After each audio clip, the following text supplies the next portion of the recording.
छद्दंत हाथी की कहानी। सदियों पहले की बात है। हिमालय के घने जंगलों में हाथियों की दो खास प्रजातियां पाई जाती थी। एक प्रजाति थी छद्दंत और दूसरी प्रजाति का नाम था उपोसत। इनमें से छद्दंत प्रजाति काफी मशहूर थी।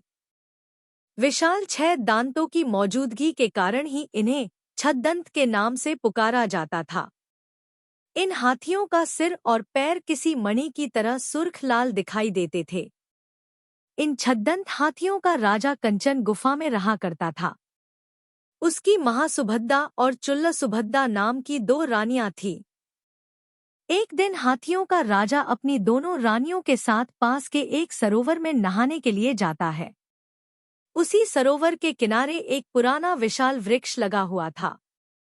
उस वृक्ष पर लगे फूल बड़े ही खूबसूरत और मनमोहक खुशबू वाले थे।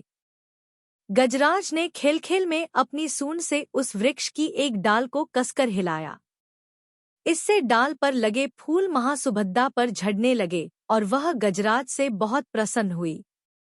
वहीं वृक्ष की सूखी डाल पुराना होने के कारण गजराज की सूंड का जोर झेल न सकी और टूटकर फूल समेत गजराज की दूसरी रानी चुल्लसुभद्दा के ऊपर जा गिरी। हालांकि यह घटना संयोगवश घटी, लेकिन इसे चुल्लसुभद्दा ने अपना अपमान माना और उसी वक्त गजराज के निवास को छोड़कर कहीं दूर चली गई।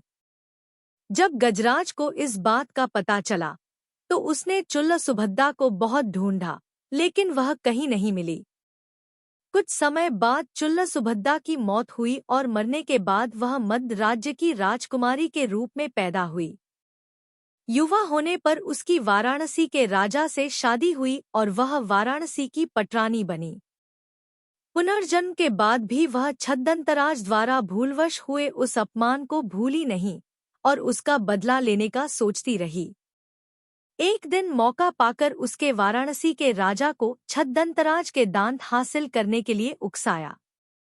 परिणामस्वरूप कुछ कुशल निषादों के समूह को राजा ने गजराज के दांत लाने के लिए भेज दिया।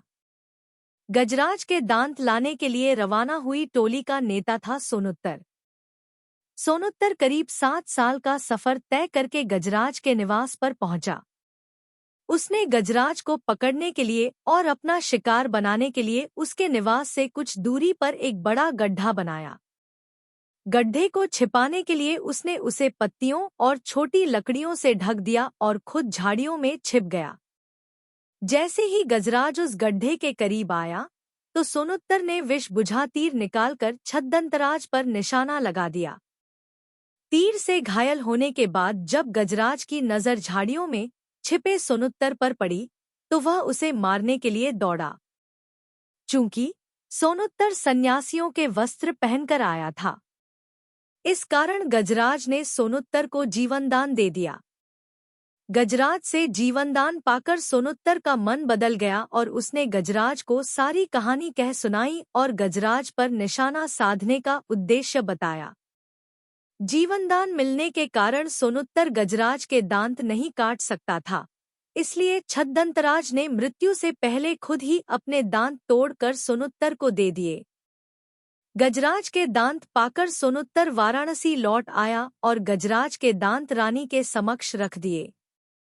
साथ ही सोनुत्तर ने रानी को यह भी बताया कि किस तरह गजराज ने उसे जीवनदान देकर खुद अपने दांत दे दिए। पूरी बात जानने के बाद रानी गजराज की मौत बर्दाश्त न कर सकी और इस सदमे से उनकी भी तुरंत मौत हो गई। कहानी से सीख: बदले की भावना सोचने समझने की क्षमता छीन लेती है।